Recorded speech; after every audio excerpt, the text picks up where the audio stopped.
This is an update on Project Wingman's latest news, including its new trailer, the Kickstarter development post, and an informal talk I had with the game's producer, who joined me on my weekend stream and shared some juicy details. For those who are new, Project Wingman is an Australian arcade fly shooter game coming to Steam in early 2021.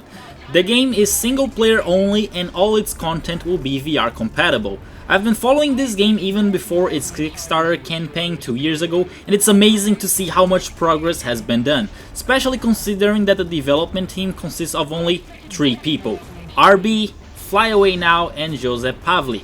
And for the record, I did back this game, and if you did as well, make sure you fill in your survey so you can actually get your reward. You are now watching the new 1 minute long Gamescom trailer where we got a glimpse of Project Wingman's stunning graphics, including dogfights, urban landscapes, and even lightning. The important takeouts are the release date, which moved from summer 2020 to early 2021, and the game's cover art. From a story perspective, I noticed that in 3 different maps or locations, we have these thin and high towers. I haven't really theorized yet what they're for, but if you have an idea, do let me know in the comments.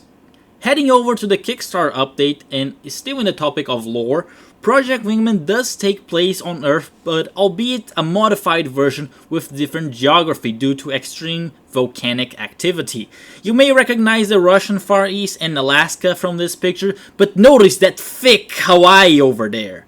Volcanoes will be a very important part of the game, not only by changing the geography of the Earth and maps, like flying over rivers of lava, but they also play a key part in the story as humanity is harnessing the power of geothermal energy. Continuing on, the post goes on to mention that the hard assets of the game are pretty much complete. This includes aircraft, buildings, textures, and the soundtrack as well. One new aircraft revealed in the post was the AWACS plane based on the Boeing 737, which uses a dorsal fin radar instead of a rotating dome. The user interface and HUD had also a few modifications, including the display of weapons and the aircraft's hull. Here's a comparison between the development update and the demo that was available when I recorded this video. Do note that there are 4 HUD colors available to choose from in-game: green, orange, blue, and white. Aside from the story campaign, Project Wingman will also have a Conquest Mode, which the developers emphasize will be more video game-ish than the story mode itself. In other words, you can expect some crazy stuff like this. Did they go too far? Or maybe not far enough?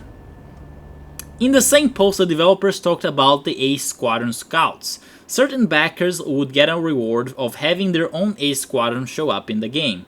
In this post, we had one example of an F-18 with a cheetah-like camouflage pattern designed by Arctic Storm. Another example was this vegan with a very interesting livery. At the end of the post, we also got an additional clip.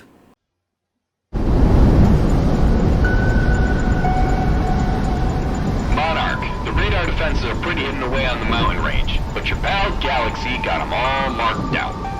After this mission, don't tell me I never do anything for you. He's just pissed he ain't sleeping tonight. No, I'm pissed because I have to spend it with you two. Maintain radio silence, Hitman 1. Because Monarch needs to be told to be silent.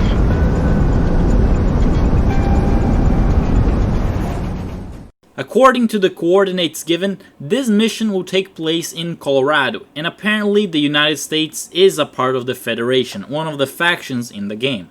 In case you didn't notice, we also had a new character speak. That's Prez, our WSO, or Weapon Systems Officer.